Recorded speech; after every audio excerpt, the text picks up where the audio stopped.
வணக்கம். இன்றைய முக்கிய செய்திகள்.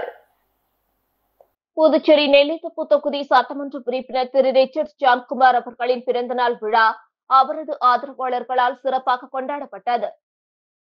புதுச்சேரி நெல்லித்தோப்பு தொகுதி சட்டமன்ற உறுப்பினர் திரு ரிச்சர்ட் ஜான்குமார் அவர்கள் தனது பிறந்த நாளை இன்று தனது ஆதரவாளர்கள் மற்றும் தொகுதி மக்களுடன் விமர்சையாக கொண்டாடினார்.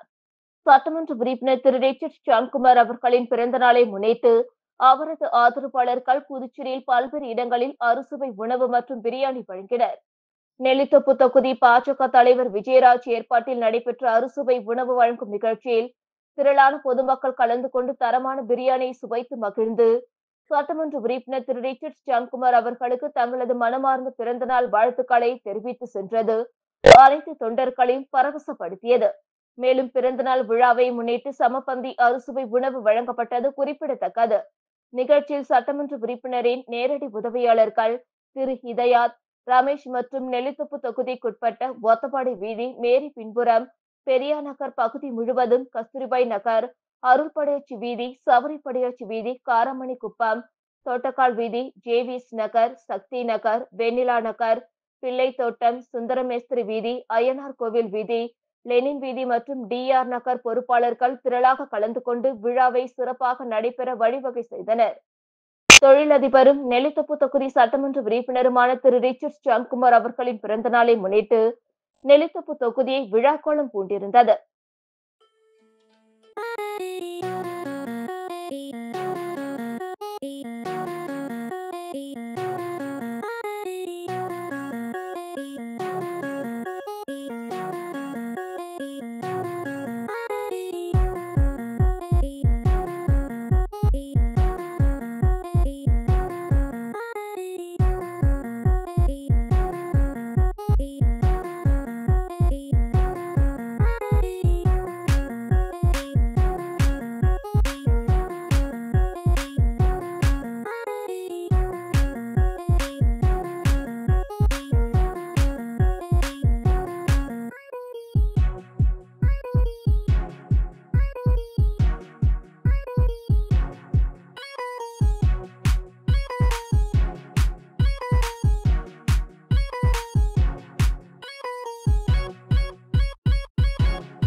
of kingdoms past and crowns of ancient kings. I've heard stories of distant lands, realms I long to reach. Your voice, it beckons me to go to worlds unexplored, to leave behind my home and wander.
When I'm blue, I think of you in your eyes, how they look at mine, so kind and like that. You slow down time and everything's just fine. I was ocean swimming with just wishbone, thinking of my life, the vision drifting by, until I found a lighthouse in your heart,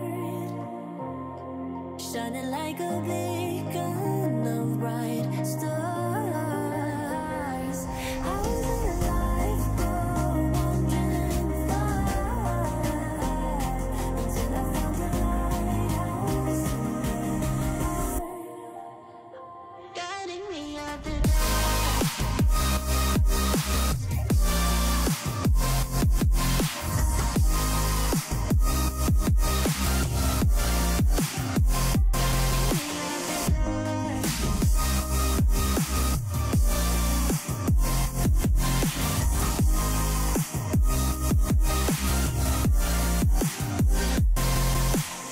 When I'm scared, I send a flare and you're here in a flash.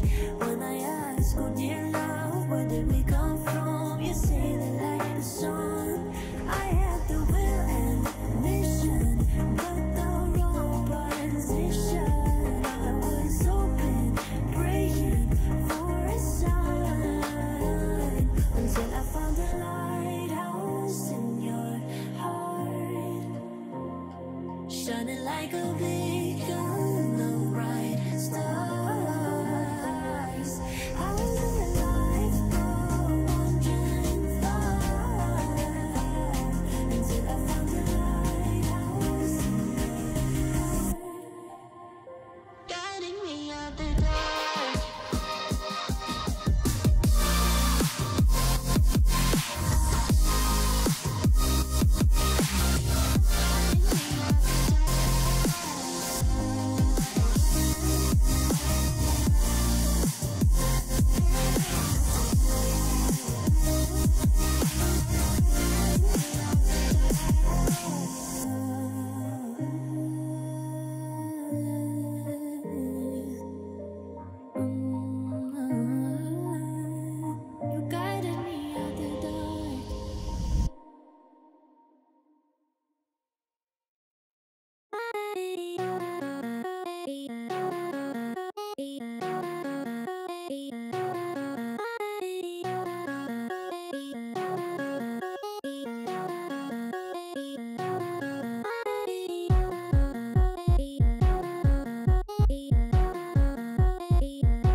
இரட்டிப்பு பணம் ஆசை காட்டி புதுச்சேரி நபரிடம் 3,60,000 மோசடி செய்த நபர் குறித்து cyber crime போலீசார் விசாரித்து வருகின்றனர். புதுச்சேரி கதிர்காமத்தை சேர்ந்த நபரை இன்ஸ்டாகிராம் மூலமாக தொடர்பு கொண்ட மர்ம நபர் ஆன்லைன் மூலம் பணம் செலுத்தினால் இரட்டிப்பு பணம் தருவதாக ஆசை வார்த்தை கூறியுள்ளார். இதை உண்மை என நம்பிய அவர் மர்ம நபருக்கு 3,60,000 ரூபாய் அனுப்பினார். ஆனால் இதுவரையில் அனுப்பிய பணத்திற்கான இரட்டிப்பு பணம் வரவில்லை. மேலும் இன்ஸ்டாகிராம் நபரை தொடர்பு கொள்ள முடியவில்லை. அதன் பிறகே மோசடி கும்பலிடம் பணத்தை இழந்தது தெரிய வந்தது. இதேபோல் புதுசாரத்தை சேர்ந்த பெண் 18,400, பிருந்தாவனத்தை சேர்ந்த நபர் 5,000 என 3 பேர் மோசடி கும்பலிடம் 3,83,400 ரூபாய் இழந்துள்ளனர். இது குறித்த புகார்களின் பேரில் சைபர் கிரைம் போலீசார் வழக்கு பதிந்து விசாரித்து வருகின்றனர். காட்டேரிக்குப்பம் அருள்மிகு ஸ்ரீ திரௌபதி அம்மன் ஆலய தீமிதி திருவிழாவில் திரளான பக்தர்கள் கலந்து கொண்டு தீமிதித்து சுவாமி தரிசனம் செய்தனர். மண்ணாடிப்பட்டு கொம்யூன் காட்டேரிக்குப்பம் பகுதியில் அமைந்துள்ள அருள்மிகு ஸ்ரீ திரௌபதி அம்மன் தேவஸ்தான பிரம்மோற்சவ விழா கடந்த மாதம் மே 26ஆம் தேதி தொடங்கியது. இதில் ஒவ்வொரு நாளும் சுவாமிக்கு பல்வேறு அபிஷேக ஆராதனைகள் அலங்காரம் செய்து மகா தீபார்த்தனை காண்பிக்கப்பட்டு வந்தது. அதனைத் தொடர்ந்து முக்கிய நிகழ்வாக நேற்று அருள்மிகு ஸ்ரீ திரௌபதி அம்மன் ஆலய தீமிதி உற்சவ திருவிழா வெகு சிறப்பான முறையில் நடைபெற்றது. இதில் சுற்றுவட்டார பகுதிகளை சார்ந்த நூற்றுக்கணக்கான பக்தர்கள் கலந்து கொண்டு தீமிதித்து தங்களது நேர்த்திக்கடனை செலுத்தினர். தொடர்ந்து இரவு உபயதாரர்களால் சக்தி கரகம் வீதி உலா வெகு சிறப்பான முறையில் நடைபெற்றது. இதில் பக்தர்கள் திரளாக கலந்து கொண்டு சுவாமி தரிசனம் செய்தனர். எதிர்வரும் சட்டமன்ற தேர்தலில் என்ஆர் காங்கிரஸ் கட்சி மீண்டும் ஆட்சியை பிடிக்கும் என என்ஆர் காங்கிரஸ் கட்சியின் காரைக்கால் மாவட்ட பொதுச் செயலாளர் நம்பிக்கை தெரிவித்துள்ளார். புதுச்சேரி மாநிலத்தில் என்ஆர் காங்கிரஸ் கட்சி தொடங்கி 10 ஆண்டுகளுக்கு மேலாக பொறுப்பாளர்கள் நியமிக்கப்படாமல் இருந்த நிலையில் தற்பொழுது தொகுதி வாரியாக பொறுப்பாளர்கள் அறிவிக்கப்பட்டு வருகின்றனர். இதன் அடிப்படையில் காரைக்கால் மாவட்டத்திற்கு மாவட்ட தலைவர் உள்ளிட்ட பல்வேறு பொறுப்புகள் அறிவிக்கப்பட்டுள்ளது. இது ஒரு பகுதியாக திருநள்ளாறு பகுதியை சேர்ந்த சிவகுமார் காரைக்கால் மாவட்ட பொதுச் செயலாளராக நியமிக்கப்பட்டுள்ளார். இந்த அறிவிப்பை அடுத்து செய்தியாளர்களை சந்தித்த காரைக்கால் மாவட்ட பொதுச் செயலாளர் சிவகுமார், காரைக்கால் மாவட்ட பொதுச் செயலாளராக தம்மை நியமித்ததற்கு முதலமைச்சருக்கு நன்றி தெரிவித்தார். இந்த பொறுப்பை ஏற்று முழு மனதுடன் கட்சி வளர்ச்சிக்கு பாடுபடுவேன் என்றும் தெரிவித்தார். மாநிலம் முழுவதும் பல்வேறு நலத்திட்டங்களை அரசு செய்து வருவதாகவும் அத்துடன் அரசியல் சார்ந்த நிகழ்ச்சிகளை நடத்தி மக்களுக்கான பல்வேறு திட்டங்களை செய்ய உள்ளதாகவும் அவர் தெரிவித்தார். வருகின்ற 2026 சட்டமன்ற தேர்தலில் என்ஆர் காங்கிரஸ் கட்சி மீண்டும் ஆட்சி அமைக்கும் எனவும் அவர் நம்பிக்கை தெரிவித்தார். திருபுவனை அருகே 3 நம்பர் லாட்டரி விற்ற லாரி டிரைவரை போலீசார் கைது செய்தனர். திருபுவனை அடுத்த திருவண்டார்கோயில் இந்திய உணவுக் கழக குடோன் பகுதியில் நேற்று முன்தினம் திருபுவனை சப் இன்ஸ்பெக்டர் கதிரேசன் மற்றும் போலீசார் ரோந்து சென்றனர். அப்பொழுது அங்கு வாட்ஸ்அப் மூலம் 3 நம்பர் லாட்டரி விற்பனை செய்த நபரை பிடித்து விசாரித்தனர். அதில் அவர் திருவண்டார்கோயில் மெயின் ரோட்டை சேர்ந்த சதீஷ்குமார் லாரி டிரைவர் என்பதும் தெரிய வந்தது. அதனைத் தொடர்ந்து சதீஷ்குமார் மீது வழக்கு பதிந்து அவரை கைது செய்தனர். பின்னர் நீதிமன்றத்தில் ஆஜர்படுத்தி காலப்பட்டு மத்திய சிறையில் அடைத்தனர். புதுச்சேரி அரசின் உதவியாளர் பணிக்கான 2ஆம் நிலை தேர்வு வரும் 22ஆம் தேதி நடக்கிறது. புதுச்சேரி பணியாளர் மற்றும் நிர்வாக சீர்திருத்த துறையில் 256 உதவியாளர் பணிக்கு 32,692 பேர் விண்ணப்பித்திருந்தனர். இந்த பணிக்கான முதல் நிலை தேர்வை கடந்த மாதம் 27ஆம் தேதி புதுச்சேரி, காரைக்கால், ஏனாம், மாகி பகுதிகளில் 84 மையங்களில் 22,860 பேர் எழுதினர். இந்த தேர்வுக்கான ஆன்சர் கீ 28ஆம் தேதி வெளியிடப்பட்டுள்ளது. அனைத்து பரிசீலனைகளும் முடிந்து உதவியாளர் பணியில் முதல்நிலை தேர்வில் வெற்றி பெற்றவர்களின் பட்டியலை நிர்வாக சீர்திருத்தத்துறை வெளியிட்டுள்ளது. தேர்வு எழுதிய 22,860 பேரில் 10,766 பேர் தேர்ச்சி பெற்றனர். இவர்களுக்கான 2ஆம் நிலை தேர்வு வரும் 22ஆம் தேதி புதுச்சேரி, காரைக்கால், மாகி, ஏனாம் ஆகிய பகுதிகளில் நடக்கிறது. தேர்வர்கள் அனுமதி சீட்டை இணையதளத்தில் பதிவிறக்கம் செய்து கொள்ளலாம். இத்தகவலை சார்பு செயலர் ஜெய்சங்கர் தெரிவித்துள்ளார். புதுச்சேரி பல்கலைக்கழகத்தில் உள்ள முதுநிலை படிப்புகளுக்கு விண்ணப்பிக்க வரும் 20ஆம் தேதி வரை காலக்கெடு நீட்டிக்கப்பட்டுள்ளது. இது தொடர்பாக புதுச்சேரி பல்கலைக்கழகம் வெளியிட்டுள்ள செய்திக்குறிப்பில், புதுச்சேரி பல்கலைக்கழகத்தில் உள்ள முதுநிலை மற்றும் முதுநிலை டிப்ளமோ படிப்புகளில் விண்ணப்பிக்க காலக்கெடு நீட்டிக்கப்பட்டுள்ளது. பல்கலைக்கழகத்தில் MA, MSc, MCom, MCA, MTech, MBA, நூலக அறிவியல், MEd, MPEd, MSW, theatre arts, MBA, LLM, DG, diploma படிப்புகளில் சேர கியூட் தேர்வு எழுதிய மாணவர்கள் இணையத்தில் வரும் 20ஆம் தேதி வரை விண்ணப்பிக்கலாம். ஏற்கனவே தங்களின் பதிவை பூர்த்தி செய்ய முடியாத விண்ணப்பதாரர்களுக்கும் புதிதாக விண்ணப்பம் செய்வோருக்கும் இந்த வாய்ப்பு வழங்கப்பட்டுள்ளது. விண்ணப்பதாரர்கள் விண்ணப்பிக்க விரும்பும் பாடங்களுக்கு தேவையான வினாத்தாள்கள், தகவல் கையேடு ஆகியவை பல்கலைக்கழக இணையதளத்தில் கிடைக்கும். பொது, ஓபிசி, இடபிள்யூஎஸ் பிரிவினர் விண்ணப்ப கட்டணமாக ₹250 செலுத்த வேண்டும். ஒவ்வொரு கூடுதல் படிப்பிற்கும் ₹100 செலுத்த வேண்டும். எஸ்சி, எஸ்டி பிரிவினர் ₹150 விண்ணப்ப கட்டணம் செலுத்த வேண்டும். இம்மாணவர்கள் கூடுதல் படிப்புகளில் விண்ணப்பிக்க ஒவ்வொரு படிப்பிற்கும் ₹50 செலுத்த வேண்டும். மாற்றுத்திறனாளிகள், மாற்று பாலினத்தவர்களுக்கு விண்ணப்ப கட்டணம், கூடுதல் கட்டணம் இல்லை என குறிப்பிடப்பட்டுள்ளது. புதுச்சேரியில் தடைக்காலம் முடிந்தும் மீன்பிடிக்க செல்ல முடியாமல் மீனவர்கள் கவலையடைந்துள்ளனர். புதுச்சேரியில் இன்றுடன் மீன்பிடி தடைக்காலம் முடிவடைவதால் படகு உரிமையாளர்கள் தேங்காய்திட்டு துறைமுகத்தில் உள்ள விசை படகுகளுக்கு நேற்று பூஜை போட்டு சிறப்பு யாகம் நடத்தினர். இந்த யாகத்தில் முதலமைச்சர் ரங்கசாமி, பாஸ்கர் எம்எல்ஏ மற்றும் மீன்வளத்துறை அதிகாரிகள் பங்கேற்றனர். இந்த நிலையில் சூறாவளி காற்று வீசும் என எச்சரிக்கை விடுத்து புதுச்சேரி மீனவர்கள் கடலுக்கு செல்ல வேண்டாம் என மீன்வளத்துறை உத்தரவிட்டுள்ளது. இதனால் தடைக்காலம் முடிந்தும் மீன்பிடிக்க செல்ல முடியாமல் மீனவர்கள் கவலை அடைந்துள்ளனர். இது குறித்து புதுச்சேரி மீன்வளத்துறை இயக்குநர் முகமது இஸ்மாயில் வெளியிட்டுள்ள செய்திக்குறிப்பில், சென்னை மண்டல வானிலை ஆய்வு மையத்தின் அறிக்கையில் 17ஆம் தேதி வரை வட தமிழக கடலோர பகுதிகளில் மணிக்கு 45 கிலோமீட்டர் முதல் 55 கிலோமீட்டர் வேகத்திலும், இடையிடையே 65 கிலோமீட்டர் வேகத்திலும் சூறாவளி காற்று வீசக்கூடும் என்று தெரிவிக்கப்பட்டுள்ளது. இதன் காரணமாக புதுச்சேரி மீனவர்கள் கடலுக்கு மீன்பிடிக்க செல்ல வேண்டாம் என அறிவுறுத்தப்பட்டுள்ளது. புதுச்சேரி பகுதியை சேர்ந்த மீனவர்கள் மறு அறிவிப்பு வரும் வரை கடலுக்கு மீன்பிடிக்க செல்வதை தவிர்க்க வேண்டும். புதுச்சேரியை சேர்ந்த மீனவர்கள் இந்த அறிவிப்பை தவறாமல் பின்பற்றி அரசுக்கு ஒத்துழைப்பு வழங்க வேண்டும் என குறிப்பிடப்பட்டுள்ளது. புதுச்சேரியில் மறைந்த ஆட்டோ ஓட்டுநர்கள் 6 பேரின் குடும்பத்தினருக்கு தலா ₹10,000 வீதம் நிதியுதவி வழங்கப்பட்டது. ஏஐடியுசி புதுவை மாநில ஆட்டோ தொழிலாளர் நலசங்க மாநில பொதுக்குழு கூட்டம் முதலியார்பேட்டை ஏஐடியுசி அலுவலகத்தில் நடைபெற்றது. கூட்டத்திற்கு ஆட்டோ சங்க மாநில தலைவர் சேகர் தலைமை வகித்தார். நிகழ்ச்சியில் மறைந்த ஆட்டோ ஓட்டுநர்களான சிருங்கேரி மடம் உலகநாதன், சிருங்கேரி மடம் கௌஷிக், ஹசரத், பிருந்தாவனம் முத்து, தலைமை செயலகம் பாக்கியநாதன், கனகசெட்டிக்குளம் சிசுபாலன், தலைமை செயலகம் ரவி ஆகியோரின் குடும்பத்தினருக்கு தலா ₹10,000 வீதம் 60,000 நிதியுதவி வழங்கப்பட்டது. இத்துடன் செய்திகள் நிறைவடைந்தன. வணக்கம்.